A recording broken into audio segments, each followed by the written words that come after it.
सणांच्या तोंडावर बाजारात साखरेचा कडवटपणा वाढलेला आहे। चंद्रपूरच्या बाजारपेठेत साखरेच्या दरात अचानक मोठी वाढ झाली। काही दिवसांपूर्वी 40 ते 50 रुपये प्रति किलो मिळणारी साखर आता थेट 72 रुपये किलोने विकली जाते। या अचानक झालेल्या 20 ते 25 रुपयांच्या दरवाढीमुळे ग्राहक तर संतप्त झालेले आहेतच, पण दुकानदारही ग्राहकांशी व्यवहार करताना संभ्रमात पडलेत।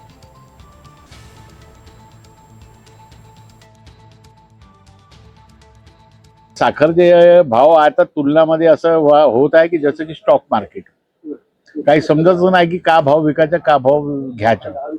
आता एवढा परिणाम होत आहे की सकाळी माणसाले 5 किलो साखर आम्ही अगर 60 रुपये मध्ये दिलो तर दुपारी 70-72 रुपये त्याला सांगितल्यावर तो म्हणते की कसं काय एवढा महाग घ्याला तुमच्याकडे। आता आम्ही पण मार्केट मधून माल घेतो तर थोडा आम्हाला पण ते जे रेट येणार त्याच्यावर आम्ही जे रुपया ठेवतो त्या हिशोबाने आम्ही काम करतो साहेब।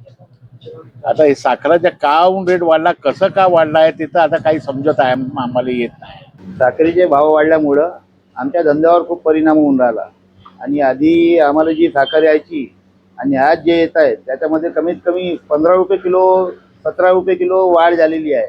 आणि आता समोर राखी आहे, राखीमध्ये अजून भाव वाढणार आहे आणि आम्ही जर अशा टायमेला आमचे रेट वाढवू तर आमच्या कस्टमरवर परिणाम होते आणि कस्टमरला असं वाटते का त्योहार येऊन राहिले दुकानदार याचा फायदा उचलत आहे, त्यांना असं वाटते। पण आम्हाला माहित आहे साखरेचे जे आम्ही आधी जे पेमेंट करत होतो आणि आज जे पेमेंट करत आहोत